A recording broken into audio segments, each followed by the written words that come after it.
Shalom, selamat malam untuk kita semuanya. Renungan kita pada malam hari ini berjudul Kemasyhuran Umat Kristen. Sebelum itu mari kita berdoa. Bapa kami di surga, terima kasih atas segala berkat-Mu yang sudah Engkau berikan pada kami. Pada malam hari ini kami akan mendengarkan sedikit dari firman-Mu. Biarlah firman-Mu ini boleh menjadi berkat bagi kami yang mendengarkan. Dalam nama Yesus, amin. Ayat inti kita pada malam hari ini terdapat di dalam Mazmur 71 ayat 7 yang berbunyi, bagi banyak orang aku seperti tanda ajaib, karena Engkaulah tempat perlindunganku yang kuat.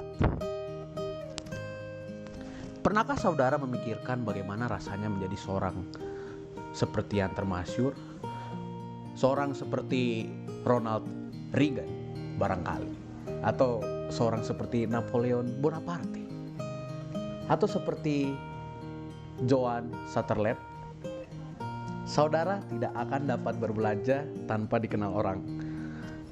Nama saudara tidak perlu dituliskan di bawah gambar saudara di dalam buku sejarah. Penggemar saudara mengenal segala segi pribadi saudara. Itukah yang dimaksud pemazmur? Daud, gembala itu, sekarang adalah raja bangsa Israel. Orang yang dahulu terkenal karena kecapinya, sekarang memegang kuasa.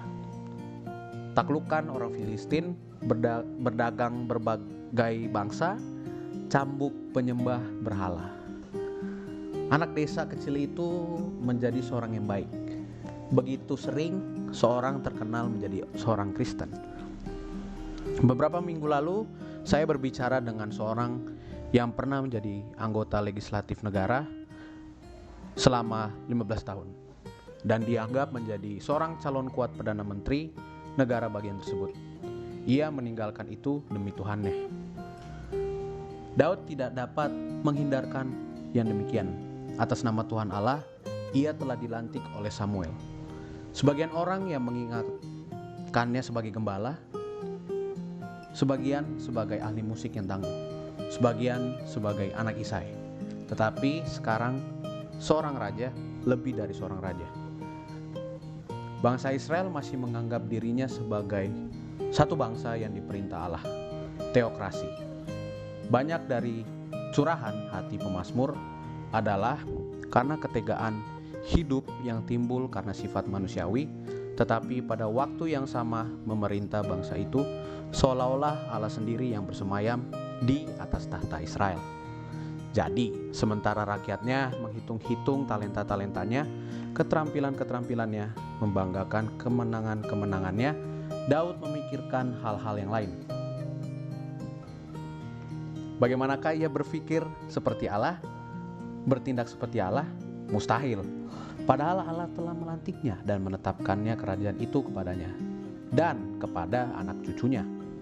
Orang-orang peka akan hancur dengan tekanan perasaan seperti itu. Pengertian-pengertian seperti itu sangat jelas ditunjukkan pemazmur untuk menyatakan betapa Daud merasa ketidaksanggupannya. Dalam berbagai hal, ia telah memberikan kepada kita pengakuan sejati seorang kudus. Kita adalah orang-orang termasyhur di dalam dunia ini.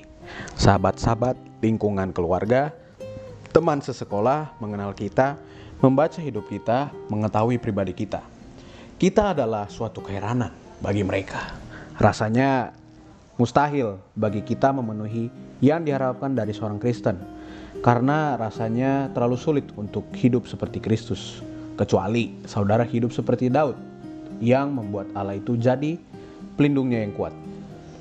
Hanya dengan demikianlah segala itu mungkin.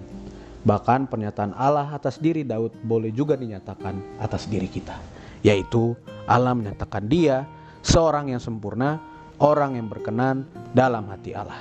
Ya, itu pun tidaklah cukup orang berdosa percaya di dalam Kristus untuk memperoleh keampunan dari dosa.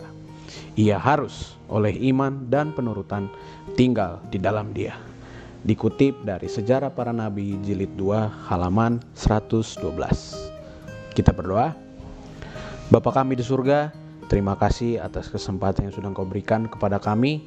Biarlah firman pada malam hari ini boleh menjadi berkat bagi kami semua yang mendengarkan. Dalam nama Yesus, amin.